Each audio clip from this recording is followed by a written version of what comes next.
Hello everyone, welcome to path creator academy. Path creator academy पर आपका स्वागत है। ये हमारी सीरीज का पार्ट नंबर 5 है, जिसमें हम आज 20 क्वेश्चन डिस्कस करने वाले हैं।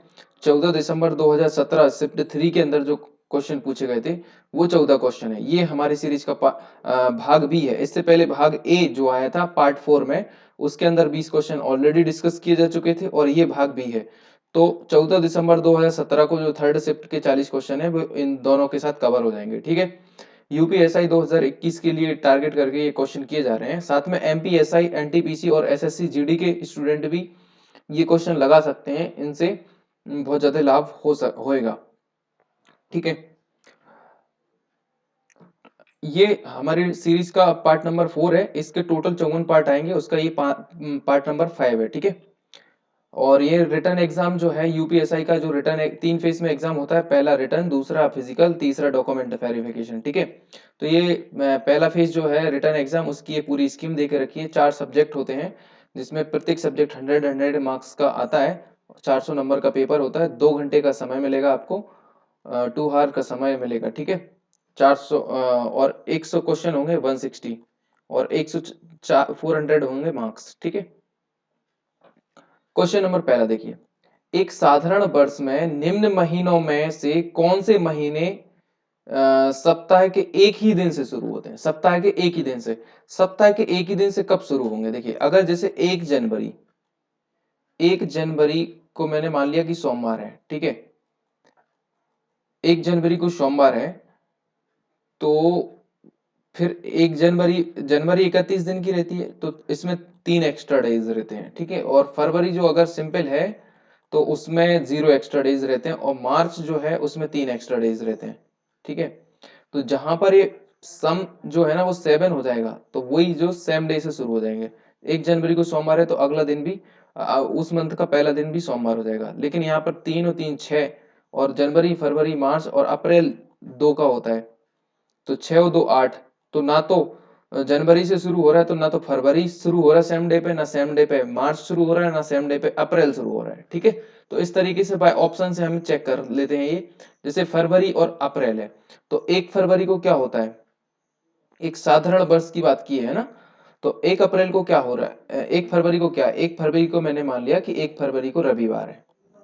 ठीक है। 1 फरवरी को जैसे रविवार है, तो फरवरी में कितने साधारण वर्ष है, तो उसमें कितने दिन रहेंगे? 28। जनवरी, फरवरी, 28 मतलब 0 अपने एक्स्ट्रा डेज। और अप्रैल के अंदर, जनवरी, फरवरी, मार्च, अप्रैल के अंदर 2 एक्स्ट्रा डेज। ठीक है। तो यहाँ पर कहां पर 7 तक तो पहुंच ही नहीं पा रहे, तो ये तो सेम डे से एकदम बिल्कुल नहीं शुरू हो रहा है। ठीक है। नाउ इसी तरीके से हम ये ट्राई करते हैं, जैसे जनवरी से सितंबर, उसी तरीके से फिर जनवरी दिसंबर ट्राई करेंगे। देखिए, जनवरी से अगर जनवरी में देखा जाए तो 3 एक्स्ट्रा डेज रहते हैं, क्योंकि जनवरी 31 डेज की रहती है। ठीक है। और जनवरी के बाद फरवरी जो है ना साधारण वर्ष में 0 एक्स्ट्रा डेज। मार्च, मार्च में 3 एक्स्ट्रा डेज। जनवरी, फरवरी, मार्च, अप्रैल में 2 एक्स्ट्रा डेज। जनवरी, फरवरी, मार्च, अप्रैल, मई, मई के अंदर 3, जून के अंदर 2, जुलाई के अंदर 3, अगस्त के अंदर 3, और सितंबर के अंदर 2। ठीक है। अभी 7 अगर सारे डेज को जोड़ दिया जाए और वो 7 के मल्टीपल में या काउंटिंग में आता है, 0 बचता है, तब तो जनवरी और सितंबर के डेज सेम है। अगर जनवरी को मान लेते हैं कि सोमवार है, ठीक है, 1 जनवरी को, तो अभी देखिए 3 3 6 2 8 2 10 3 13 3 16 3 19 20 21।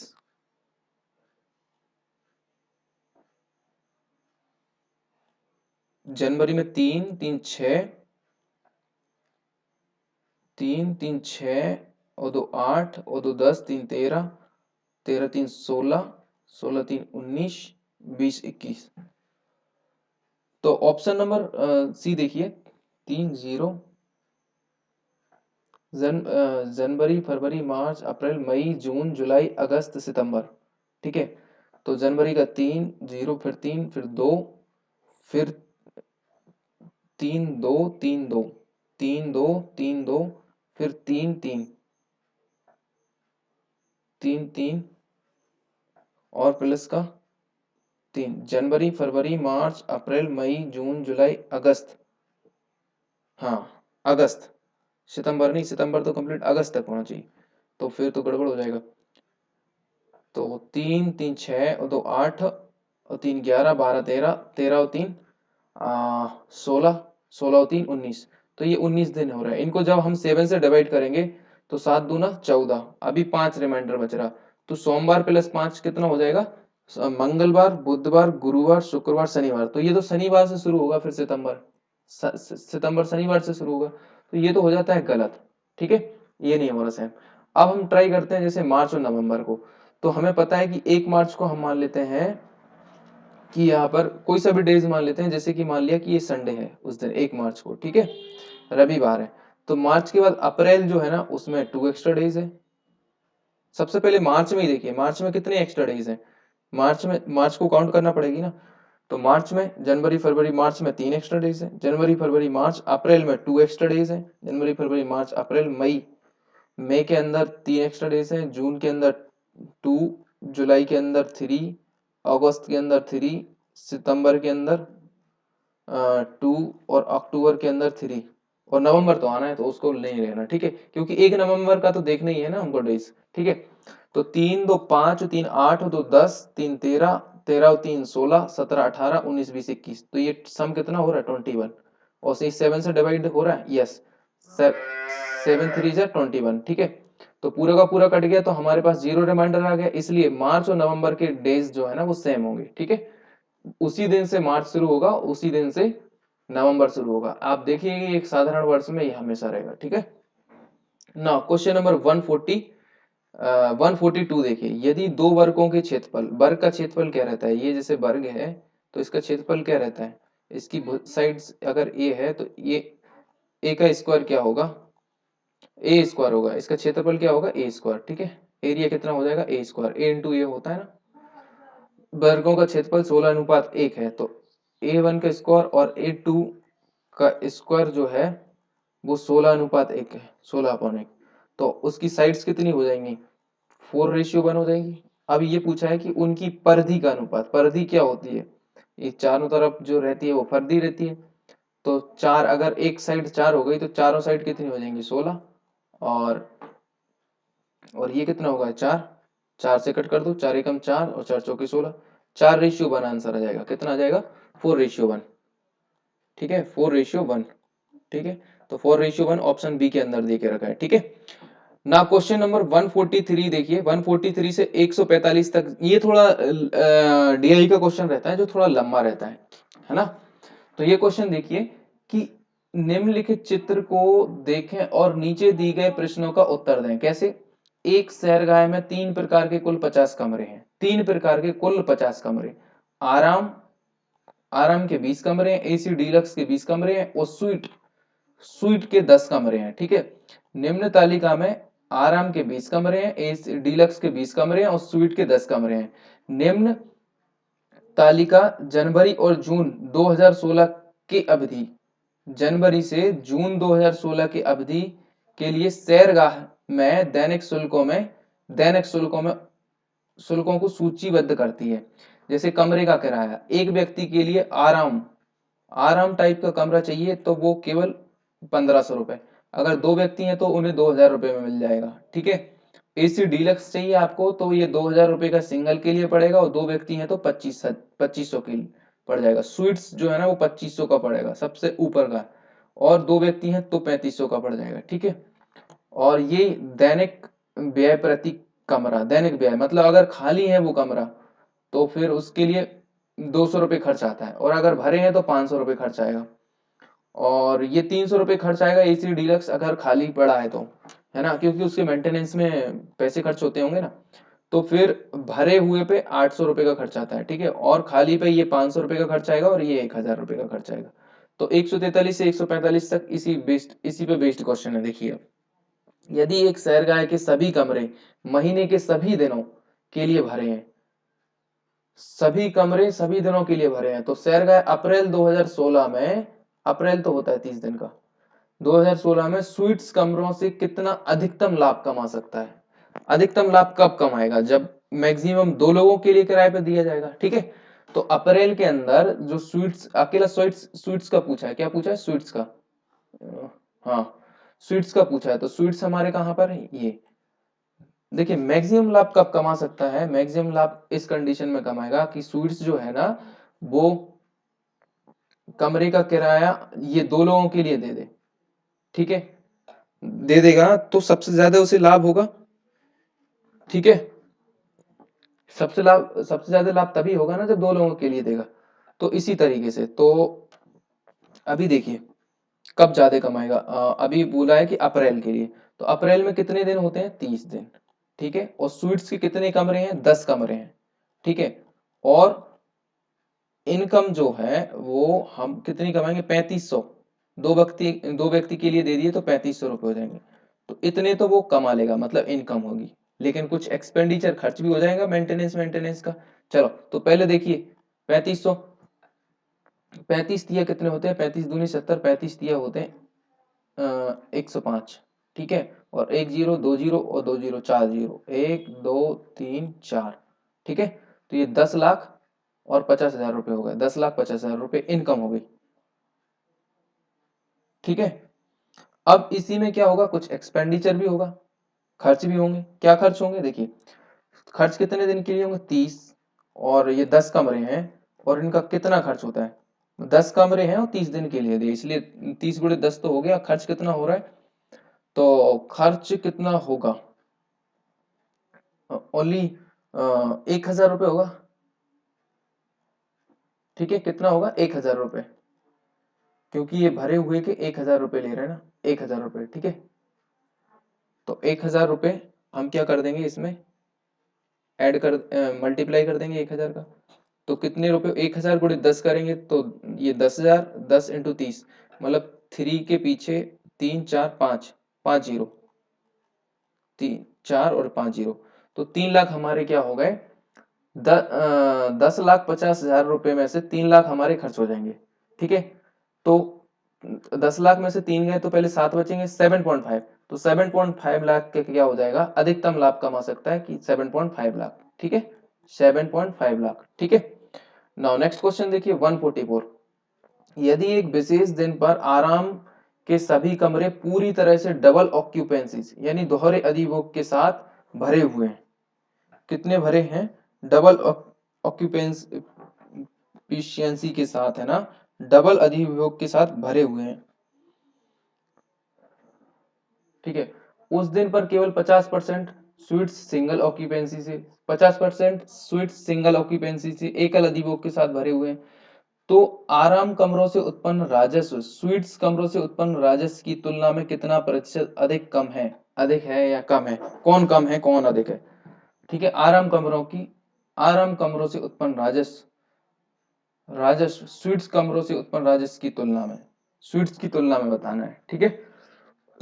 तो पहले देखिए क्वेश्चन को, आराम के सभी कमरे पूरी तरह से डबल ऑक्यूपेंसी के दोहरे अधिभोग, मतलब 2 लोग के साथ भरे हुए हैं, और उस दिन केवल 50% स्वीट्स सिंगल एफिशिएंसी। देखिए तो आराम टाइप के जो कमरे हैं, पहला देखिए आराम टाइप के कमरे हैं कितने, 50 है कि नहीं, ठीक है, सॉरी 20 कमरे हैं, ठीक है, 20 तो कमरे हैं, और डबल ऑक्यूपेंसी मतलब 2 जनों के लिए कितने हैं, 2,000 रुपये हैं, तो 20 गुणित क्या करेंगे हम, 2,000, ठीक है। तो 2,000 हमने किया तो 2,000 × 2 मतलब ये तुम्हारे 40,000 रुपये तो हो गए, सॉरी ये 40,000 आपके क्या हो जाएंगे, इनकम, ठीक है। अब एक्सपेंडिचर कितना हो जाएगा आराम का, एक्सपेंडिचर भी तो होगा, जो 20 कमरे हैं उनका खाली का कितना लगता है, जो 20 कमरे हैं उनका खाली का कितना लग रहा है,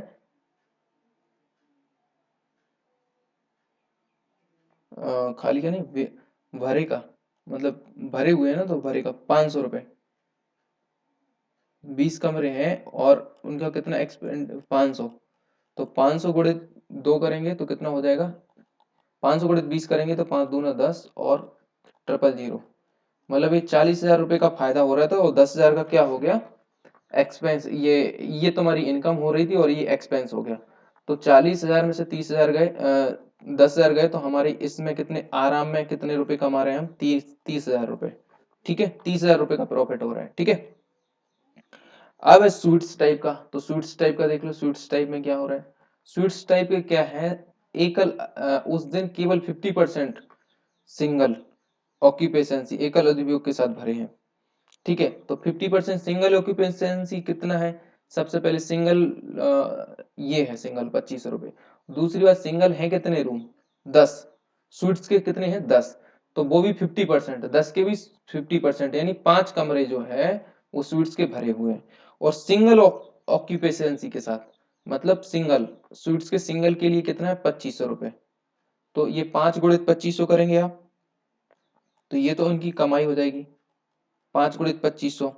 ठीक है, 5 गुणित 2500 तो क्या हो जाएगी इनकी कमाई, 5 गुणित 2500 करेंगे तो 25 पंचे 125 और डबल जीरो, 12,500 रुपये तो इनकी इनकम हो गई, स्वीट्स की है ना, स्वीट्स। ठीक है, अब एक्सपेंडिचर देख लेते हैं। ठीक है, एक्सपेंडिचर कितना हो जाएगा, एक्सपेंडिचर कितना होगा, सबसे पहले तो जो 5 कमरे हैं, ये जो 5 कमरे हैं, स्वीट्स के 5 कमरे हैं सिंगल के लिए भरे हैं, तो सिंगल के लिए है, तो ये 500 रुपये तो ये खर्च होंगे। ठीक है, नहीं पहले तो कितने भरे हुए हैं, 5 कमरे भरे हुए हैं, तो 5 गुणित 1000 होगा, पहले तो 5 गुणित 1000 होगा, क्योंकि 5 कमरे भरे हुए हैं और भरे का खर्च कितना है, 1000 रुपये। एक तो ये हो जाएगा, और इसके चूंकि 5 कमरे भरे हुए हैं तो 5 खाली भी तो हैं, तो वो 5 खाली का खर्च कितना है, तो वो भी देख लेते हैं। 5 गुणित खाली का खर्च कितना है, खाली का है 500 रुपये, 5 गुणित हो जाएगा 500। ठीक है, ये हो जाएगा 500। तो 1000 गुणित 5 और 500 गुणित 5, 1000 गुणित 5 करोगे तो ये हो जाएंगे 5000, 5000 प्लस 25 मतलब 250, 250 ये हो गए। तो 5 और 2 25 और डबल जीरो 7500, 5000 और 2500, 5000 और 2500 यानी ये हो जाएंगे 7500, 7500 रुपये। ठीक है, 12,700 रुपये की इनकम हुई, 7,500 रुपये खर्च हो गए, 500, 12,000 में से 7,000 गए, मतलब जो स्वीट्स के हैं वो 5,000, 12,000 में से 7,000 जाएंगे तो 5,000 का लाभ हो जाएगा। कितने का लाभ हो जाएगा, 5,000 का। तो स्वीट्स का कितने का लाभ हो गया, 5,000 का। ठीक है, और यहाँ पर कितने का लाभ हो रहा था हमारे लिए, यहाँ पर हो रहा था 30,000 का प्रॉफिट, और वहां पे हुआ 5,000 का प्रॉफिट। तो देखिए ये क्या पूछा है कि स्वीट से उत्पन्न राजस्व की तुलना में, स्वीट से उत्पन्न राजस्व की तुलना में कितना प्रतिशत अधिक और कम है। तो स्वीट्स के कितने हैं, 5,000। ठीक है, और आराम का कितना है, आराम टाइप के कमरे का कितना है, 30,000। ऐसे ही है, 5,000 और ये है 30,000, और इंटू 100 परसेंटेज में दिखाना है। ठीक है, परसेंटेज में 3 नहीं 2, 3 से 3 जीरो कट गया, और ये हो जाएगा 500/3, 500/3 करो, 3 एकम 3, 2 बचा, 3 छिंग 18, नहीं 5, हाँ हाँ, 3 छिंग 18, 2 बचा,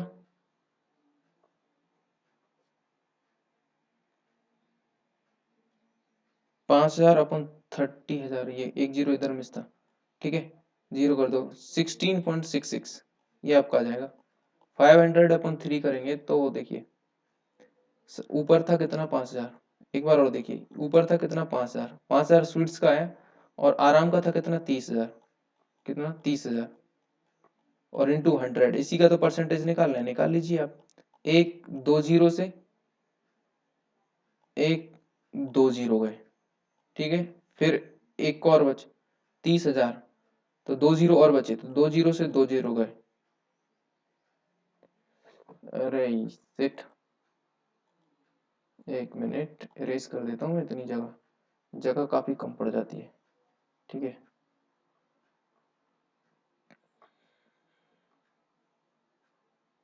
देखिए यहाँ पे देखिए दोबारा से, ये केवल है 5,000 रुपये, और ये नीचे है 30,000 रुपये। ठीक है, और इनका परसेंटेज निकालना है, कितना परसेंटेज है। तो मेरे ख्याल से 1 2 3 और 1 2 3 और एक जीरो से एक जीरो गए, मतलब 50/3। हाँ 500 नहीं, 50/3 भाई, 16.66 था। 50/3 कितना? ऑप्शन नंबर ए एकदम करेक्ट आंसर हो जाएगा। ठीक है, नाउ क्वेश्चन नंबर 145 देखिए। 145 क्या है? यदि फरवरी 2016 में, फरवरी 2016, देखिए 2016 एक लीप ईयर है, इसमें फरवरी कितनी होगी? 29 की। ठीक है, एक सैरगाह के सभी कमरे भरे रहते हैं, सभी कमरे भरे रहते हैं, मतलब जो 20 एक टाइप के हैं वो 20 एक टाइप के हैं और 10 एक टाइप के हैं, मतलब 50 के 50 कमरे भरे हैं। ठीक है, तो सैरगाह कितना न्यूनतम लाभ कमा सकता है? न्यूनतम लाभ कब कमाएगा? देखिए, न्यूनतम लाभ तो तभी कमाएगा जब उनको क्या करें, 20 के 20 कमरे तो भरे हों, सिंगल ऑक्यूपेंसी के साथ भरे हों, है। न्यूनतम लाभ तो आराम टाइप के जो कमरे हैं सिंगल, मतलब क्या करेंगे, मतलब न्यूनतम लाभ कमाना है, कम से कम लाभ कमाना है। तो दो व्यक्ति को मत भरिए, आप सिंगल व्यक्ति को दीजिए। ठीक है, और कौन सा महीना है ये? महीना कौन सा है? फरवरी का। तो देखिए, आराम टाइप की इनकम, सबके सबसे पहले एक काम करें, तीनों टाइप के कमरों की इनकम निकाल लेते हैं, फिर एक्सपेंस से उनका घटा देंगे। तो यही पूछा है ना। क्या पूछा है देखिए, इसको इरेज कर लेते हैं। तो शेयर गाय का न्यूनतम लाभ कितना होगा, ठीक है, वो बता रहे हैं। तो न्यूनतम लाभ कैसे निकालेंगे? तो 50 के 50 रूम का पहले तो इनकम निकालिए, फिर उस पे से एक्सपेंडिचर माइनस कर देंगे तो हमें न्यूनतम लाभ आ जाएगा। ठीक है, तो पहला टाइप का कमरा क्या है? वो आराम टाइप का है ना पहला, तो उसका पहले इनकम देख लेते हैं। आराम का क्या? इनकम है ना, फिर उसका एक्सपेंडिचर देखेंगे। तो आराम टाइप का जो कमरा है उसकी इनकम क्या होगी? सबसे पहले तो ये फरवरी है जो 29 दिन की है। ठीक है, तो 29 दिन ये हो गए। और आराम टाइप के कमरे हैं कितने? हैं 20 कमरे हैं। ठीक है, लेकिन हमें क्या देना है? 20 तो कमरे हैं, सिंगल ऑक्यूपेंसी के साथ देना, कम से कम लाभ कमाना है, तो एक ही व्यक्ति के लिए दें 1500 रुपए। ठीक है, तो ये 1500 कर देते हैं। ठीक है, तो ये कितना हो जाएगा? देखिए 29 दूना 58, यानी 580 इंटू 15, या फिर ऐसा कर लो 15 दूना 30, ये हो गया। और 30 पे कितनी? 3 जीरो हो जाएंगी, 2 इसकी और 1 जीरो, और इधर 29 है। ठीक है, तो 9 3 27 की साथ हाथ के दो, 3 दूनी 6 और 2 8,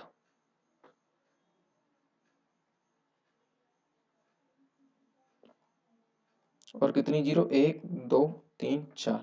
तो ये तो आराम की इनकम हो गई। एक्सपेंस बाद में देखेंगे। वो तीनों के एक्सपेंस, तीनों की इनकम निकाल लेते हैं, उनको जोड़ देंगे, तीनों के एक्सपेंस निकाल लेंगे, वो घटा देंगे, तो फिर हमारा जो है ना कुल वो जो प्रॉफिट है वो आ जाएगा। तो ये आराम टाइप का हो गया।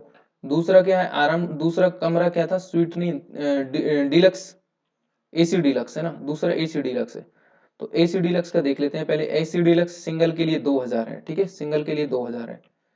तो एसी डीलक्स का देख लेते हैं। एक तो 29 दिन के लिए काम चल रहा है और ये 20 कमरे हैं, है ना, और कितना? 2000 रुपये, 2000 रुपये एक्सपेंस है, खर्च है ना। तो देखिए 29 दूना कितना फिर हो गया? ये 58, 58 हो गया, और 1 2 3 जीरो हो जाएगा, और इंटू 26, है ना। तो 26, अभी फिर इसको 50 दूना 100 और 8 दूना 16, 116।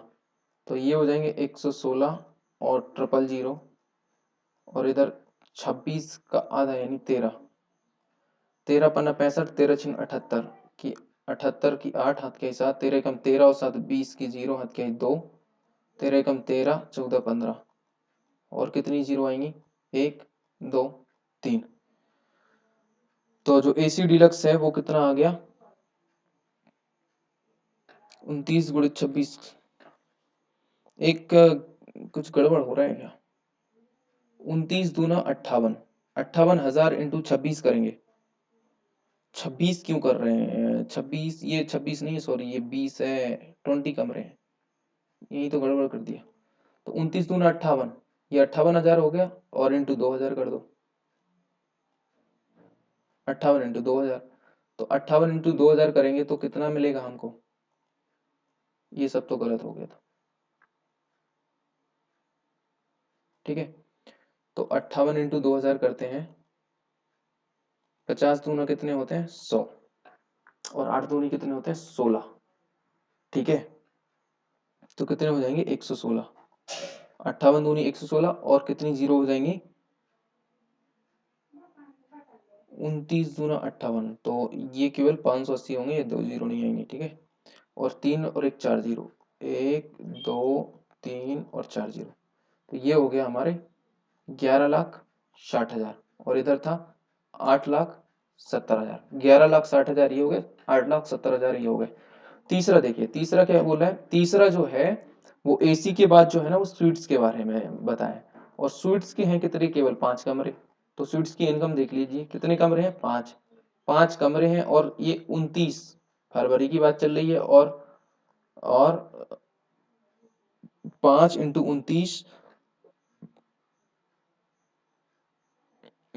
5, 5 नहीं है, सॉरी, 10 कमरे हैं शायद, 10 कमरे हैं, ठीक। कितने स्वीट्स के? 10 कमरे। 10 कमरे हैं, और साथ में स्वीट्स का सिंगल के लिए 2500 रुपये है। कितना? 2500 रुपये। स्वीट्स के लिए कितने हैं? 2500। तो ये तो हो गए 2500, और 29 दिन के लिए, और 10 कमरे हैं, बस ये कर दीजिए आप। तो 29 गुणित, ये देखिए 2500,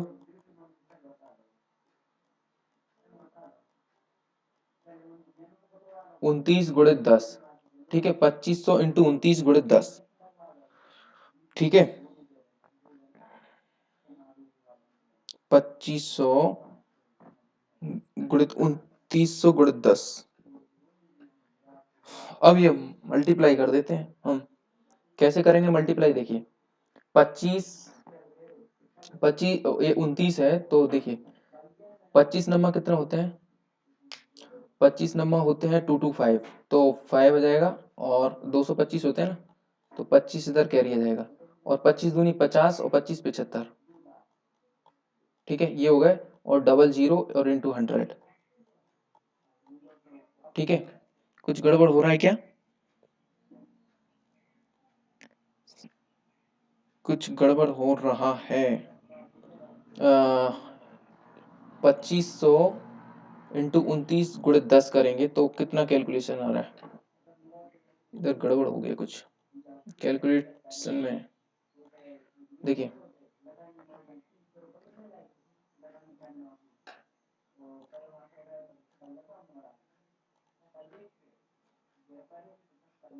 पच्चीस सौ इंटू 29 गुणित 10, तो फिर क्या होगा? 29 का देखिए, 29 का मल्टीप्लाई 25 में करना है, तो हम क्या कर सकते हैं? दोनों विषम संख्या हैं, आधा तो होगा नहीं, तो फिर ऐसा कर लेते हैं। देखिए, हाँ, 2500 गुणित 2900 गुणित 10 करेंगे तो ये, तो 2500 का आधा कितना होगा? नहीं, ऐसे भी नहीं करते, देखिए, और शॉर्ट कैलकुलेशन करते हैं।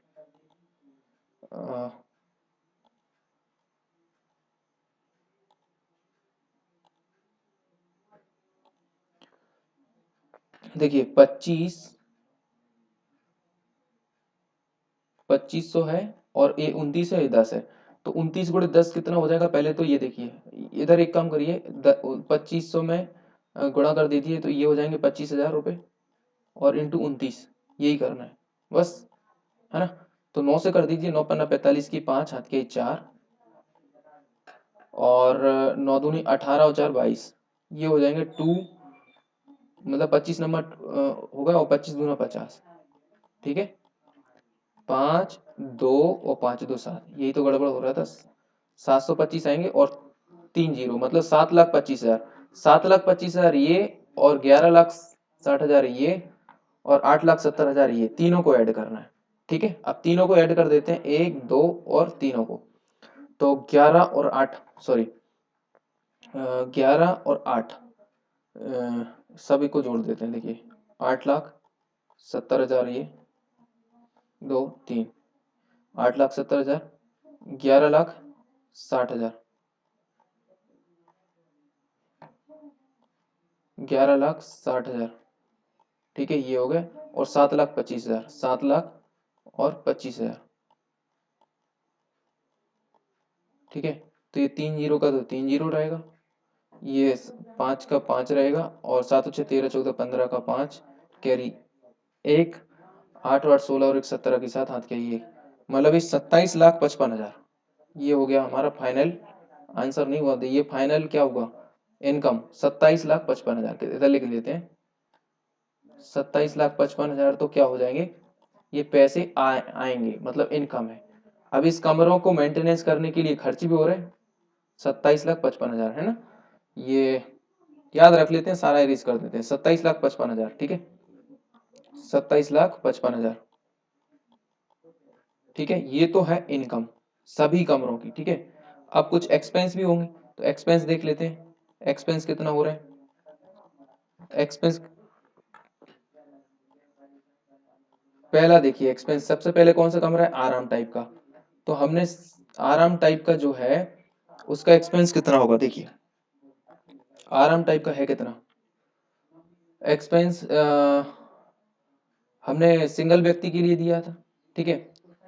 तो और पूरा जो है ना, पूरा जो है, और इधर देखिए आराम टाइप का है, जो आराम में देखिए 2,000 आराम टाइप का जो रहता है, उसमें क्या है,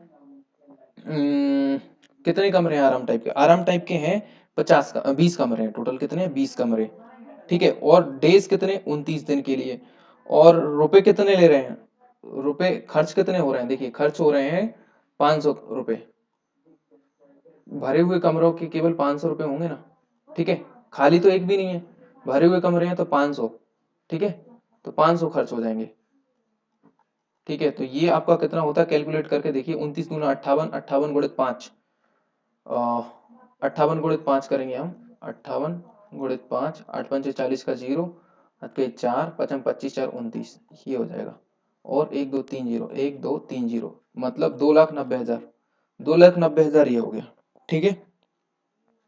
आराम टाइप का हो गया ये पहला खर्च, 2,90,000 इसका खर्च हो गया, ठीक है। दूसरा खर्च जो है ना वो एसी डीलक्स का है, एसी डीलक्स का कितना खर्च है, एक तो 20 कमरे हैं एसी डीलक्स के और 29 दिन के लिए दे रहे हैं, और खर्च कितना है उनका, देखिए खर्च कितना है, भरे हुए कमरों का एसी डीलक्स का 800 रुपये, ठीक है, तो 800 रुपये इसका कर देंगे, ठीक है। 29 दूना 58, इधर ही कर लो, 9 दूना 18, 9 8 72 का 2, 72 का 2 हाथ के 7, और 8 दूनी 16, 16 और 4 20, 3 23, 2 3 2 इंटू 2, 232 दूना 464, 464 और ट्रिपल जीरो, 2 3 जीरो, मतलब 4,64,000, 4,64,000 ये हो गए आपके, 4,64,000, ठीक है। दूसरे खर्च ये हो गए, और तीसरा खर्च जो है वो है स्वीट टाइप के कमरों का, स्वीट टाइप का कितना है, एक तो 29 कमरे हैं, ठीक है, सॉरी 29 दिन है, 10 कमरे हैं, और खर्च कितना है,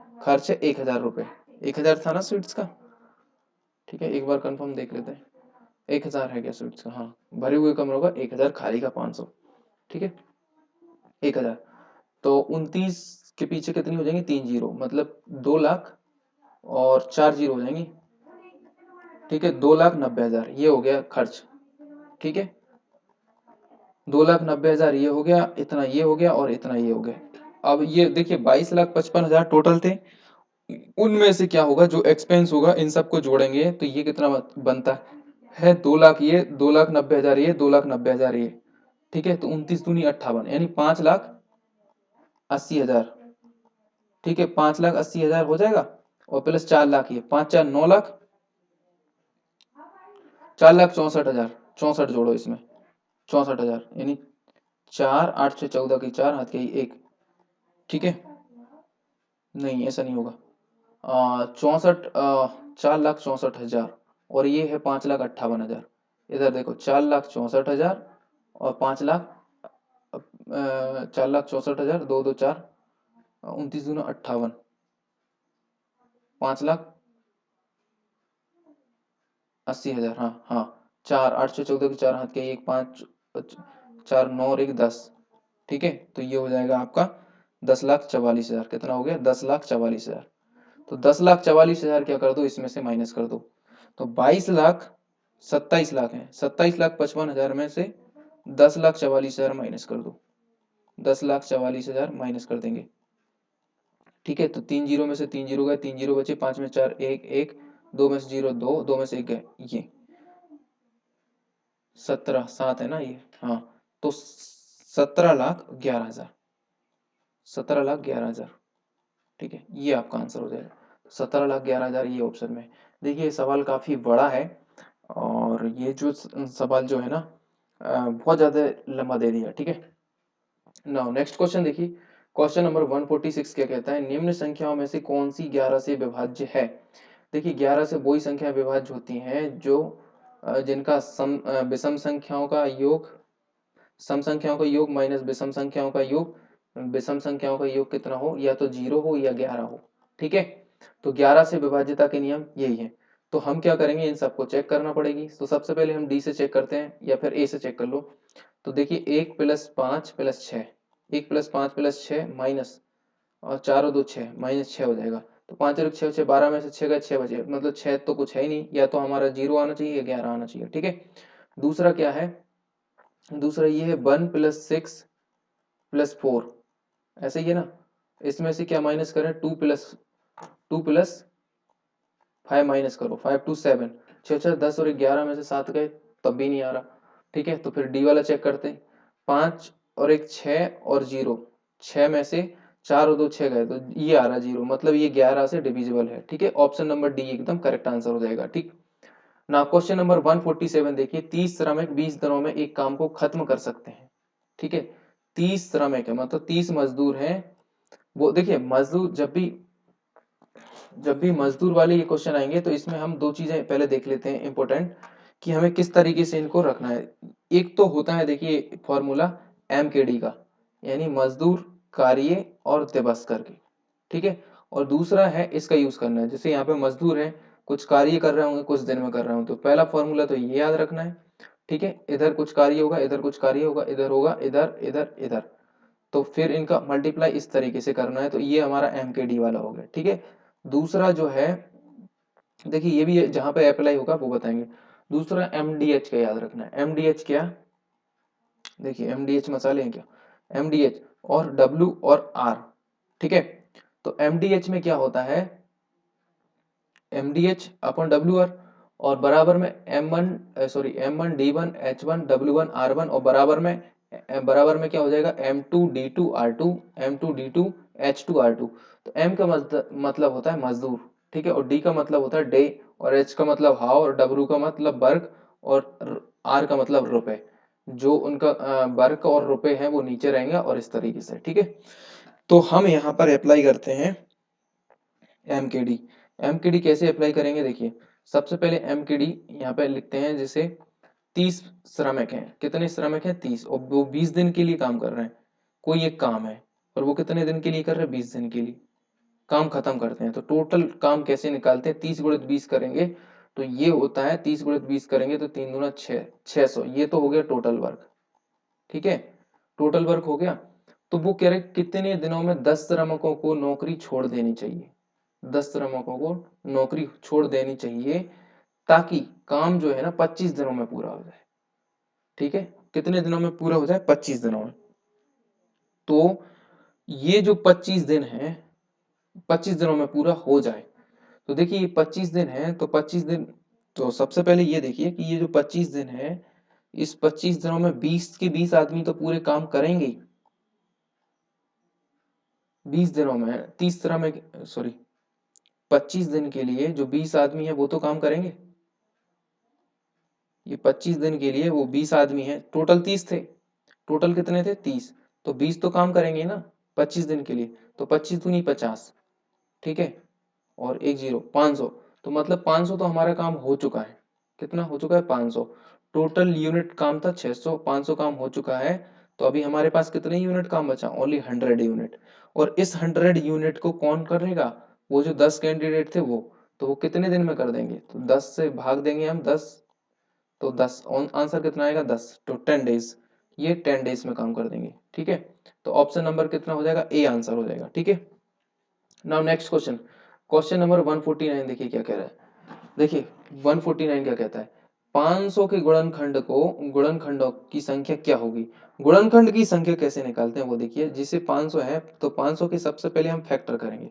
फैक्टर कैसे करते हैं, देखिए 2 से डिवाइड किया तो ये 250 हो गया, और 2 से फिर डिवाइड किया तो 2, 2 2 जा 4, 2 5 जा 10, फिर नहीं हो रहा तो 5 से डिवाइड करो, तो 5 2 जा 10 और 5 5, 5 से फिर डिवाइड करो 5 और 5 और 1। ठीक है, ये हो गए। तो 2 के फैक्टर, 2 की पावर कितनी हो जाएगी, ये 2 होगा, इनटू 5 की पावर कितनी हो गई 3। तो हमें गुणनखंडों की संख्या निकालना है, तो इनके ऊपर कितनी पावर है 2, तो 2 में प्लस 1 कर दीजिए बस, और गुणा लगा तो गुणा लगा दीजिए। ये कितनी है पावर 3, तो 3 में प्लस 1 कर दीजिए बस। 2 और 1 3, 3 गुणित 3 और 1 4, मतलब 12, 4 गुणित 3 करेंगे तो कितना 12 आएगा, 12 आएगा कि नहीं, कितना आएगा 12। तो 12 कहाँ पे दिख रहा है हमारा, 12 कहाँ पे दिख रहा है, सॉरी कौन सा क्वेश्चन पहुंच गया, हाँ ये। तो 12 ऑप्शन नंबर ए के अंदर आपको 12 दिख रहा है, वही हमारा आंसर हो जाएगा। ठीक है, तो ऑप्शन नंबर ये आंसर हो गया। ठीक है, अब क्वेश्चन नंबर 150 देखिए, यदि एक वस्तु की लागत दुगना हो जाए, वस्तु की लागत क्या हो, कॉस्ट प्राइस दुगनी हो जाती है, लेकिन बिक्री मूल्य अपरिवर्तित रहता है, तो 10% का नुकसान हो जाता है। जैसे मैंने मान लिया कि एक सीपी जो है ना वो 100 रुपए की थी। ठीक है, पहले 100 रुपए की थी, इसकी कॉस्ट प्राइस कितनी 100 हो जाती है, लेकिन बिक्री, और इसे हम बेच रहे थे, मान लेते हैं कि 120 रुपए में बेच रहे थे, सेलिंग प्राइस इसकी कितनी थी 120, सेलिंग प्राइस कितनी थी 120। ठीक है, अभी क्या हो गया, अभी जो हो गया वो जो सीपी है ना वो डबल हो गया, सीपी मतलब कॉस्ट प्राइस जो है ना 200 हो गया, लेकिन विक्रय मूल्य अपरिवर्तित है 100, ये हम 120 में बेच रहे हैं। तो हमें लॉस कितना हो रहा है, वैसे रुपए में देखा जाए तो देखिए ये तो हमें 80 रुपए का नुकसान हो गया, और परसेंटेज में देखें तो कितने परसेंटेज का लॉस हो रहा है, ये 80 रुपए का 200 पे निकाल लेते हैं, परसेंटेज में कितना हो रहा है।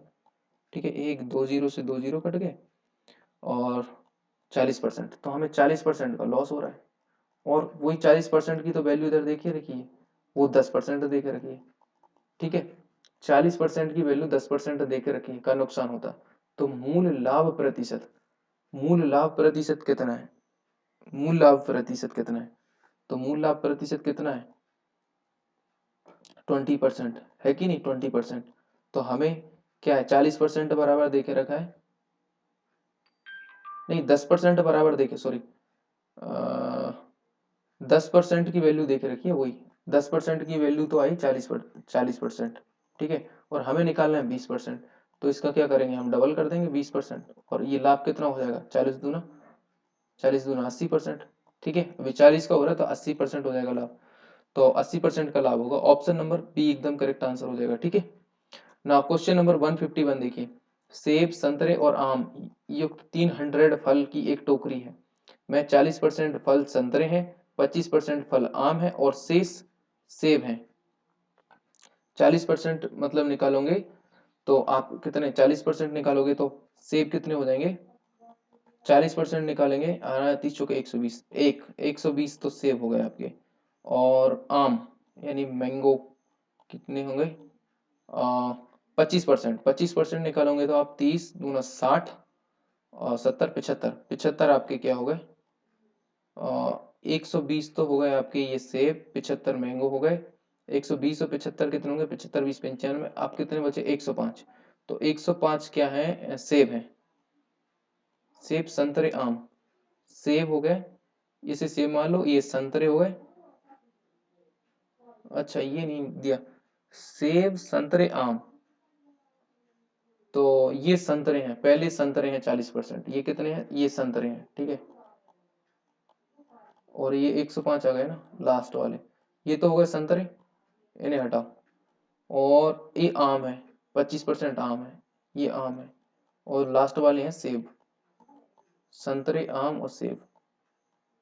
ठीक है, तो संभावना ज्ञात करें कि चयनित फल एक सेब हो, सेब होगा तो सेब हैं कितने, पहले तो टोटल फल कितने हैं 300, और सेव की संभावना बताना है, मतलब जिसकी संभावना वो ऊपर और जो टोटल है वो नीचे। तो बताइए 5 दूना 10, 5 एकम 5, 5 छक्का 30, 0, 3 से काटो 3 साते 21, 3 से 3 दूना 6, 7/20 आ रहा है कि नहीं? ठीक है, 7/20, मतलब ऑप्शन नंबर 1 करेक्ट हो जाएगा। 105/300 को काटेंगे तो 7/20 आएगा। ठीक है, क्वेश्चन नंबर 152 देखिए, यदि a रेशियो b+5 आपको देकर रखा है, b+5 कितना देकर रखा है 3:9, b प्लस c देकर रखा है 3:9 देकर रखा है, कितना 3:9। ठीक है, तो हमको निकालना क्या है, देखिए एक मिनट,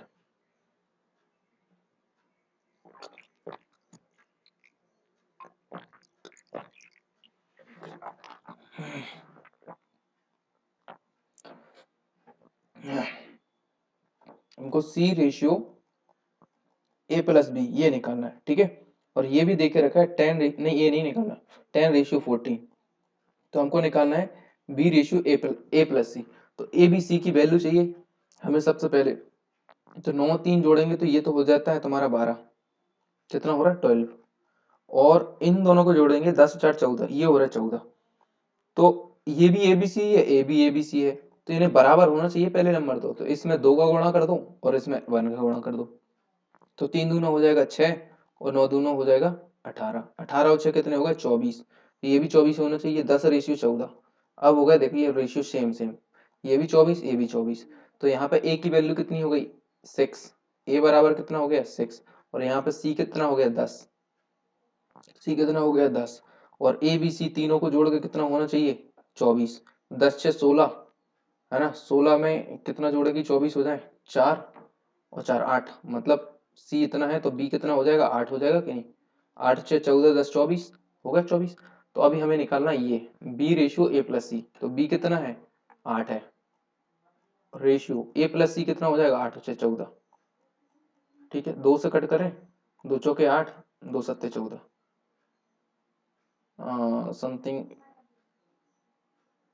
10, c की वैल्यू 10 है, a की वैल्यू 6 है, 10 6 16, 16 और 4 20, 4 4 8, बी तो इतना ही होगा, b+a करना है 8 6 14, और c 10, हाँ c 10, c की वैल्यू 10 है।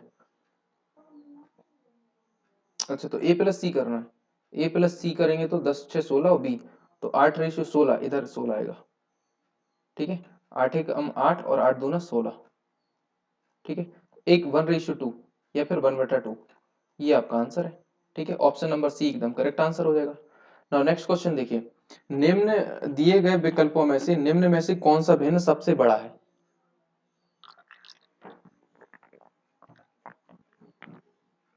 देखिए सबसे बड़ा भिन्न बताना है हमको, तो सबसे बड़ा भिन्न बताने का एक शॉर्ट तरीका ये है, अब इसमें से डी सबसे छोटी वैल्यू है, इन दो भिन्नों का कंपैरिजन करना है। सपोज करो 4/5 और 11/12, 11/12, 4/5 और 11/12। देखिए अभी लिखते सही नहीं बन रहा माउस से, लेकिन कुछ दिन में राइटिंग टैब हो जाएगा तो बहुत अच्छे से फिर बढ़िया से लिख लिख के बताऊंगा। ठीक है, 12 चौके 48 हो जाएंगे और 11 पन्ना 55 हो जाएंगे, तो इससे साफ साफ डिफाइन होता है ये 55 है और ये 48 है। हमें क्या बताना है सबसे बड़ा, तो यहाँ पर ये तो हो गया हमारा छोटा, 48 छोटा हो गया तो ये गलत हो गया, तो ये इन दोनों में से तो ये बड़ा है। अब हमारा इसी का कंपैरिजन हमें और दूसरी चीजों में लगाना है, 11/12 का कंपैरिजन लगाना है हमने दूसरी चीजों में। ठीक है, ठीक है, इन दोनों में से तो ये बड़ा हो गया। अब इसमें से और इसमें से देख लेते हैं कौन बड़ा है। ठीक है, 4/5 और 11/21 में से देख लेते हैं, 4/5 और 21 अच्छा यहाँ तक आ गया, 11/12 आ गया, और इससे देखते हैं 21/40 के साथ कौन सा बड़ा है। ठीक है, 11 चौके 44 यानी 440 हो जाएगा, 12 के 2 हाथ के 1, 12 दूनी 24 और 1 25, ये 252 हो जाएगा। कौन सा बड़ा है, ये बड़ा है, तो 11/12 यहाँ पर आ गया, तो मतलब इन तीनों में से तो यही बड़ा आ गया। अब 11/12 को किससे कंपैरिजन करा दें, अकेला इससे कंपैरिजन करा देते हैं, तो ये है 48/50 और ये है हमारा 11/12। ठीक है, तो 11 पन्ने ये तो हो जाएंगे 55, 55 और 555 और ये 12 अट्ठे 96, कैरी 9 और बढ़ चुके 48 और 10 58 57, ये 576 और ये 556। कौन सा बड़ा है? 48 अपन 50। तो ऑप्शन नंबर ए है आपका करेक्ट आंसर हो जाएगा। ठीक है। 154 देखिए, वह सबसे बड़ी संख्या कौन सी होगी जो 435 और 865 और 1295 को विभाजित करती है और प्रत्येक मामले में समान शेषफल छोड़ती है, मतलब इक्वल शेषफल आना चाहिए। तो इससे तो देखिए ऑप्शन के थ्रू देखें, अगर हम पहला ऑप्शन देखें 430 है तो इसका भाग देंगे तो प्रत्येक मामले में समान शेषफल भाग देंगे तो ये शेषफल बचेगा 5 और 430 का हम इसमें भाग देंगे, 400 दूना 800, 30 दूना 60, तो इधर भी 5 आ रहा है शेषफल। और हमें क्या बताना है? प्रत्येक मामले में सबसे बड़ी संख्या, इससे बड़ी संख्या 430 से बड़ी और कोई सी है क्या? वो तो है ही नहीं, तो हमने सबसे बड़ी सिलेक्ट की पहले 430 से ना। तो समान शेषफल इधर तो आ गया। अब इधर देखते हैं, 430 का भाग करेंगे तो इधर भी 5 बचेगा, क्योंकि 400 3 1200 और 30 दिया 90, ये भी 5 बचा, तो पहले ही ऑप्शन हो जाएगा।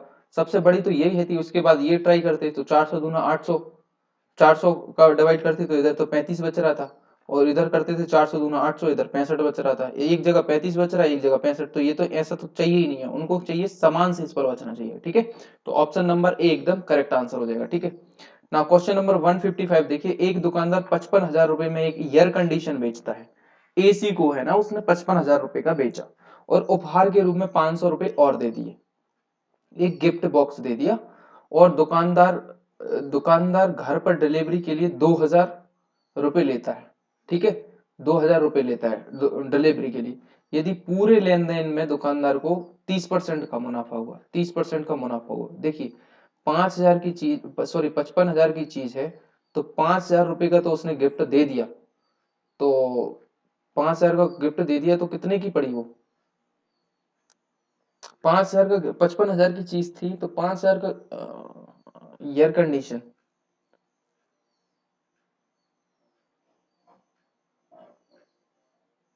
हाँ, तो 5,000 का देखिए, 5,000 का गिफ्ट है प्लस, सॉरी 55,000 की चीज है, उसमें से उपहार के रूप में 5,000 का एक गिफ्ट बॉक्स मुफ्त में दिया, तो दुकानदार पर घर पे डिलीवरी के 2,000 रुपए और लिए। ठीक है, 2,000 रुपए और लिए, और पूरे लेन देन में उसे 30% का मुनाफा होता है, तो लाभ प्रतिशत क्या होगा यदि उपहार ग्राहक को नहीं दिया जाता? ठीक है, ग्राहक को नहीं दिया जाता तब। ठीक है, तो देखिए 55,000 है, 55,000 जो है उसमें गिफ्ट के रूप में दिया, वो राशि को हम माइनस कर देते हैं 5,000, तो उसे कितने की पड़ी? 5,000 रुपए की। ठीक है, 5,000 रुपए की, और 2,000,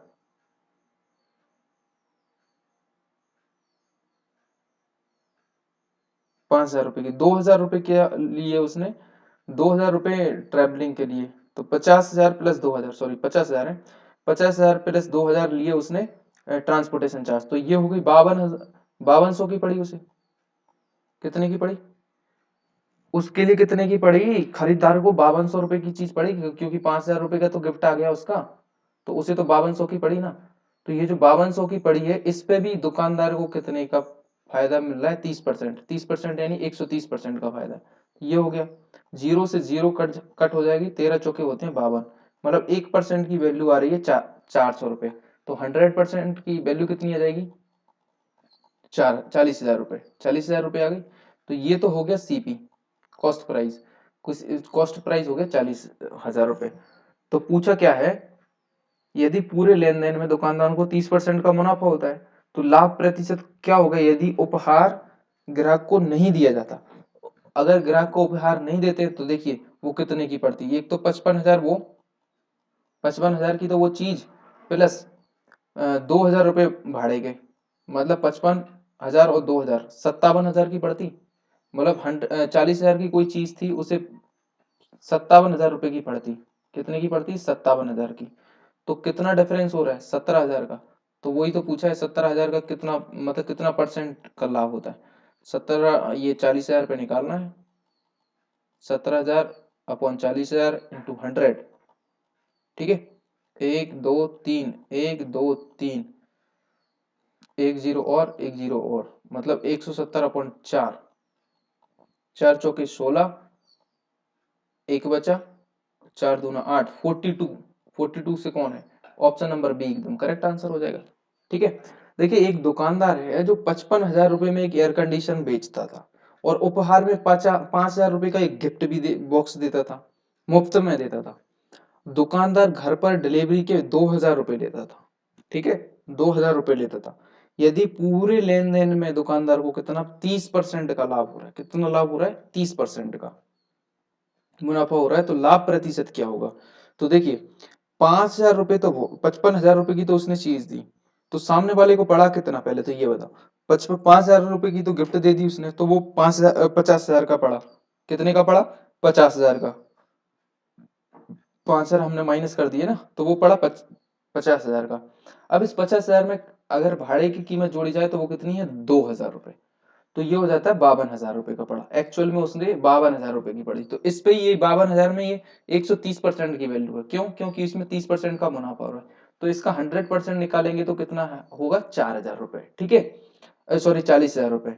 तो ये 40,000 हो गया, मतलब 40,000 की चीज को वो बेच रहा है 57,000 रुपए में बेच रहा है ना, क्योंकि 55 का तो ये और 2,000 रुपए का ये, ठीक है, 57,000 रुपए में। तो ये 57,000 रुपए में, तो 40,000 की चीज कितने में बेचा, 57,000 में। तो रुपए में देखे तो कितना फायदा मिला, 17,000 का। तो 17,000 का फायदा 40% पे निकालेंगे तो हमारा आएगा 42.5%, ठीक है। ऑप्शन नंबर बी एकदम करेक्ट आंसर हो जाएगा, ठीक है। ना क्वेश्चन देखिए 156, यदि ए और बी को असंयुक्त समुच्चय हैं तो एन ए यूनियन बी दिए गए विकल्पों में से किसके बराबर होता है। देखिए एन ए जो है, एन ए यूनियन बी जो है ना, एक क्या है, क्या है ये तो एक फॉर्मूला होता है। एन ए यूनियन बी जो है एक फॉर्मूला होता है, ठीक है। सबसे पहले तो ये कुछ वर्ड समझ लीजिए, एन का मतलब होता है नंबर ऑफ एलिमेंट। जैसे एन ए लिखा हुआ है तो वो ए एलिमेंट के अंदर कितने नंबर हैं, पहले देखिए जो ए है वो इस तरीके से लिखा होगा, समुच्चय कुछ इस तरीके से रहता है, 3 2 5, इस तरीके से दिया है। तो एन ए की बात करें तो वो कितने होगा, 1 2 3 एलिमेंट है कि नहीं, तो ये होते हैं एलिमेंट। एन जहां पे आगे लगा है मतलब एलिमेंट तत्व की बात कर रहे हैं कि ए वर्ग में कितने एलिमेंट है, ठीक है। तो ये जो फॉर्मूला रहता है एन ए यूनियन बी, ये साइन रहता है यूनियन का, और ये साइन रहता है फाई का, और ये रहता है इंटरसेक्शन का, सर्वनिष्ठ का। तो इसका फॉर्मूला जो रहता है, फॉर्मूला क्या रहता है, नंबर ऑफ ए के element plus number of B के एलिमेंट प्लस माइनस और नंबर ऑफ ए इंटरसेक्शन, नहीं इंटरसेक्शन नहीं, ये हाँ इंटरसेक्शन बी, ठीक है।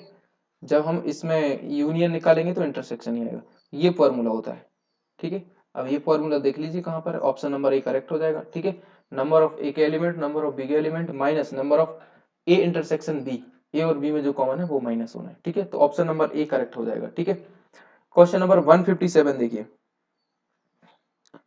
157 क्या कह रहा है कि दो महिलाएं अनु और मनु क्या कर रही हैं, अनु और मनु एक कढ़ाई डिजाइन कर रही हैं, कढ़ाई डिजाइन पर काम कर रही हैं। वे दोनों अगर एक साथ काम करती हैं, दोनों की दोनों क्या करें, एक साथ काम करें तो क्या हो रहा है, एक साथ काम कर, वे दोनों अगर एक साथ काम करें तो लगने वाले समय की तुलना में अगर मनु अकेले काम करती है तो उसे डिजाइन में पूरा करने के लिए 8 घंटे अधिक लगते हैं, 8 घंटे अधिक लग रहे हैं, ठीक है।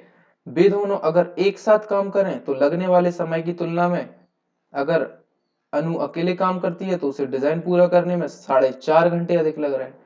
तो आवश्यकता होगी अनु को अकेले डिजाइन करने में पूरा करने के लिए कितना समय लगेगा। दो महिलाएं हैं, एक है अनु और एक है मनु, ठीक है। तो मान लेते हैं अनु और मनु को टोटल x घंटे लग रहे हैं, x घंटे लग रहे हैं। अब वो अकेला इधर डिजाइन करेगी मनु, इधर कौन है, अनु। अनु अगर अकेले डिजाइन करती है तो कितने, 4.5 घंटे। तो जो अनु है वो एक्स तो लगेगा, साथ में 4.5 घंटे और अधिक लग रहा है, ये टाइम लग रहा है कि नहीं। और मनु इसी तरह, मनु जो एक्स तो लगेगा और उसे 8 घंटे अधिक लग रहा है। ऐसा ही तो दे के रखा क्वेश्चन में, बस इतना ही दे के रखा है। ठीक है, ऐसे ही देके रखा है। तो दोनों का एक दिन का अगर काम देखा जाए तो दोनों का एक दिन का काम कितना हो जाएगा, 1/x हो जाएगा कि नहीं, क्योंकि x तो हमने टोटल माना है ना, तो 1/x हो जाएगा दोनों का एक दिन का काम। ठीक है, तो दोनों का एक दिन का काम दोनों को जोड़ के एक का, अब जो अनु का एक दिन का काम कितना होगा, x/x प्लस 4.5, और इधर क्या 4.5 प्लस 1/x प्लस 8 इसका मनु का, और बराबर में 1/8, मतलब जो है मनु का अनु का काम प्लस मनु का काम बराबर दोनों का काम। ठीक है, ऐसा ही हो जाएगा। अब x प्लस 4.5 x प्लस 8 जो है, अगर हम इसका एलसीएम ले लें तो कैसा हो जाएगा, x plus 4.5 into x plus 8, इसका मैंने एलसीएम ले लिया। x प्लस 4.5 से x प्लस 8 आ जाएगा ऊपर, आएगा कि नहीं, और इधर आ जाएगा x प्लस 4.5। ठीक है, और बराबर में 1/x तो है ही। ठीक है कि नहीं। अब इनको सॉल्व कर लीजिए। इधर क्या हो जाएगा, ये तो 2x हो जाएगा, और 4.5 प्लस 8 8 4 12 12.5 है ना, और नीचे x का x में गुणा करोगे तो एक्स स्क्वायर प्लस x का 8 में करेंगे तो 8x प्लस 4.5x प्लस 5×8 = 40 का 0 हाथ के 4 8 चौका 32 4 36, मतलब ये 36 हो जाएंगे। ठीक है, अब यहाँ पे इरेज कर लेते हैं हम, इतनी जगह इरेज कर लेते हैं, ये तो हो गया इतना। ठीक है,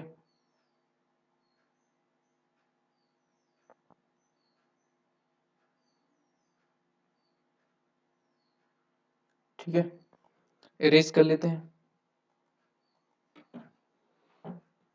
अब देखिए इतना हो गया, बराबर में 1/x चल रहा है। ठीक है, ये याद रखना। तो x का मल्टीप्लाई क्रॉस कर देते हैं तो 2x का स्क्वायर हो जाएगा ना, 2x का स्क्वायर प्लस 12.5 था,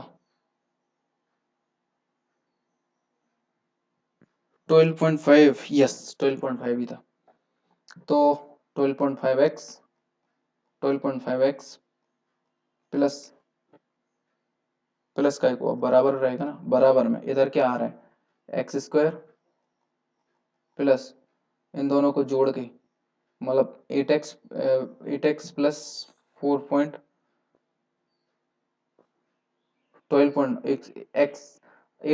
4.5 8 4 12 12.5x प्लस 36।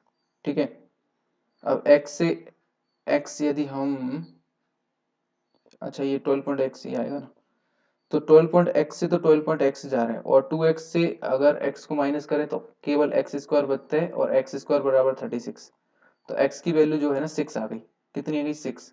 ठीक है, और हमने अनु और मनु, अनु को माना था x प्लस, अनु को हमने क्या माना था, अनु को माना था x प्लस 4.5 था, और मनु को माना था x प्लस 8, ऐसे ही माना था। तो x की वैल्यू आ गई कितनी, 6। तो अनु को कितना टाइम लग जाएगा, अनु को 6 प्लस 4.5, मतलब ये 6 प्लस 4.5, 6 4 10 10.5, 10.5 घंटे लग जाएंगे। यही तो पूछा है, क्या पूछा है, अनु को अकेले डिजाइन पूरा करने के लिए कितना समय लगेगा, अकेले डिजाइन पूरा करने के लिए 10.5, ऑप्शन नंबर सी आंसर हो जाएगा। ठीक है ना, क्वेश्चन देखिए 158, देखिए जो आलिया है, दीपक और रणवीर ने 427 रुपए की राशि को आपस में इस तरह बांटा है कि आलिया की हिस्सेदारी, किसकी, आलिया की हिस्सेदारी का 3 गुना, दीपिका की हिस्सेदारी का 4 गुना, और रणवीर की हिस्सेदारी का 7 गुना, सब बराबर है।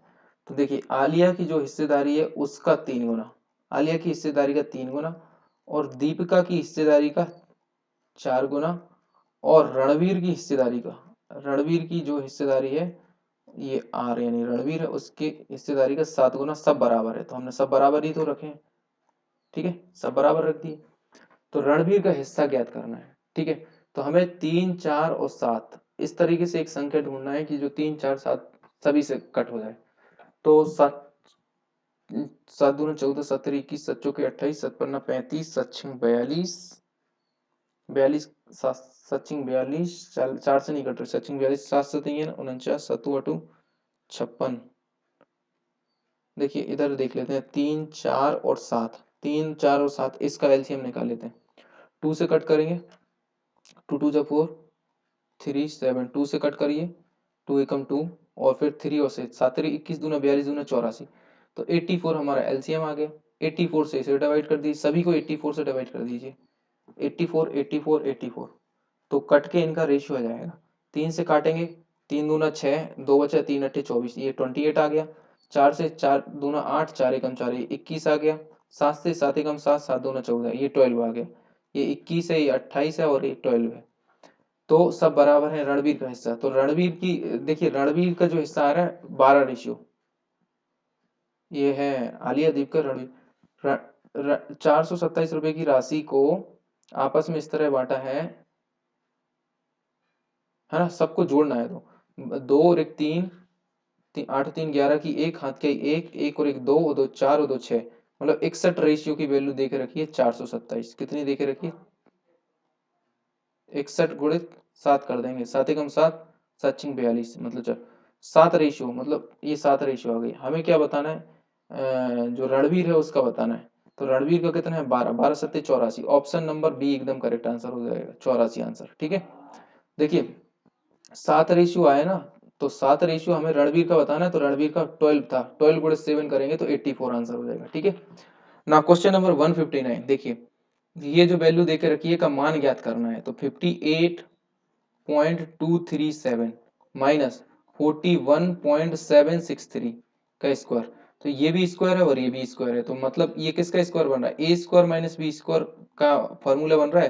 तो एक बार प्लस में लिख दीजिए और एक बार क्या कर दीजिए? माइनस में लिख दीजिए, ए माइनस बी। तो इसको इस तरीके से लिखेंगे तो क्या करेंगे? 58.237 एक बार मैं लिख देता हूँ प्लस में, और 41.763 और एक बार लिख देते हैं 58.237 माइनस 41.763, ये कर देते हैं 40। ठीक है, तो इन दोनों को जोड़ेंगे तो देखिए 7 और 3 10 की 0, हाथ के 1 6 और 3 6 2 8 और 1 9 और 1 10 की 0, हाथ के 1 7 और 3 10 हो जाएगा, 10 की 0 हाथ के 1 8 और 1 9 और 1 10 की 0, हाथ के 1 5 9 और 1 10, 100.000, ये आ गया आंसर। और माइनस करेंगे, अगर इन्हें माइनस कर लेते हैं, देखिए इसको इसमें से माइनस करना है, तो 7 में से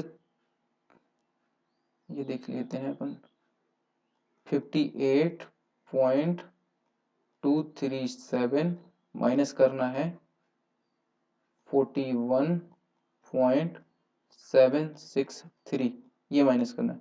7 में से 3 गए 4 बचे, 13 में से 6 गए 7 और 6 13, एक इधर हो जाए, 12 में से 8 गए 4 बचे, पॉइंट 8 में से 2 गए 6 बचे, 5 में से 4 गए 1 बचा, 16 पॉइंट इतना। तो इसमें 100 का मल्टीप्लाई करेंगे तो 16 की जगह इधर पॉइंट आ जाएगा 16.47.4, 16.47.4 ऑप्शन ए के अंदर दे के रखा है। ठीक है, option number A correct answer हो जाएगा। ठीक है, क्वेश्चन नंबर 160, ये लास्ट क्वेश्चन रहेगा इस वीडियो का। 80 लीटर का एक मिश्रण बनाने के लिए टीना ने 3:2 के अनुपात में दूध और पानी मिलाती है। कितना मिलाती है? 3:2, मतलब 5 रेशियो हो जाए टोटल, दोनों को जोड़ने पर 5 ये मिश्रण बन जाएगा, और ये 80 लीटर है। तो मतलब 5 एकम 5, 3 बचा 5 का 30, 16 16 3 48 लीटर तो आपका क्या है? दूध, मतलब मिल्क। और पानी कितना है? 48 में जो बचा हुआ वो पानी है। 49 50 30 32, 32 लीटर जो है वो आपका वाटर है। ठीक है, दोनों को जोड़ेंगे तो आपका 50 लीटर 80 लीटर हो जाएगा। मिलाती है, उसे कितना पानी मिलाना चाहिए? पानी और कितना मिलाना चाहिए ताकि दूध और पानी का रेशियो 2 रेशियो बन जाए? दूध और पानी का रेशियो 2, तो दूध ऊपर है और पानी कितना है? नीचे है। ठीक है, तो इसमें कितना मिलाना चाहिए? वही तो पूछा, कितना मिलाना चाहिए, तो x मिलाना चाहिए बस। 48 दिया, कितना होता है? 8 तेरी 24 की 4, हाथ के 2 4 तेरी 12 और 13, 8 तेरी 24 की 4, 24 की 4, हाथ के 2 और 4 तेरी 12 13 14, 48 दिया 144 बराबर 32 दूना 64 प्लस 2x, ठीक है। अब 64 इसमें से आप माइनस कर देंगे तो कितना बचेगा, 4 में से 4 गए, 14 में 6 8 14, एक इधर 0, 80 और 2x मतलब 40, तो 40 x की वैल्यू कितनी आ गई, 40 लीटर आपको मिलाना चाहिए। ऑप्शन नंबर सी एकदम करेक्ट आंसर हो जाएगा, ठीक है। इसी के साथ ये हमारा पार्ट नंबर 5 है ना वो खत्म होता है। इससे आगे पार्ट नंबर 6 बहुत जल्दी, इसी के बाद पार्ट नंबर 6 अपलोड हो जाएगा। देखिए मैं लिखता थोड़ा बहुत मतलब थोड़ा सा ऐसा इस तरीके से लिखा जा रहा है क्योंकि ये माउस से लिख रहा हूँ, तो चीजें तुम्हें बहुत थोड़ा सा डिफिकल्ट होंगी देखने के लिए, बट जो लोग तैयारी कर रहे हैं, अभी ज्यादा टाइम बचा नहीं है, तो बहुत ज्यादा डिटेल में तो नहीं समझाऊंगा क्योंकि बहुत ज़्यादा पार्ट भी अपलोड करना है और साथ में तैयारी के लिए इतना टाइम नहीं है। क्योंकि जिस सेट की तरह काम कर रहे हैं, जो लोग ऑलरेडी तैयारी कर चुके हैं उन्हें तो कुछ अच्छे से लग रहा होगा, समझ आ रहा होगा, वो प्रैक्टिस कर रहे होंगे, वीडियो को पॉज करके अपने क्वेश्चन लगा रहे होंगे। और जो लोग नए हैं उन्हें मेरे ख्याल से बहुत सारी चीज़ें अभी नहीं समझ आ रही होंगी, लेकिन बीच बीच में मैं अच्छे से डिटेल में समझाते रहता हूँ, तो वो तो समझ में आ जाती हैं। कुछ चीज़ें मैं डायरेक्ट भी लिख देता हूँ, तो वो इसलिए लिख देता हूँ ताकि समय बचा रहे, ठीक है। और फिर इसके बाद डिटेल वीडियो भी बनाएंगे, जो डाउट रहेंगे वो डाउट का वीडियो भी बना देंगे, ठीक है। तो thank you very much for watching. यदि आप नए हैं तो चैनल को सब्सक्राइब कर लें प्लीज़, और बेल आइकॉन को प्रेस कर दें ताकि आपको रेगुलर अपडेट मिलते रहें। और इस वीडियो को शेयर कर दें सभी के साथ ताकि उन लोगों को थोड़ा सा मतलब इसका आइडिया हो जाए किस तरीके से पेपर बनता है, ठीक है। तो thank you very much for watching, मिलते हैं नेक्स्ट पार्ट 6 के अंदर।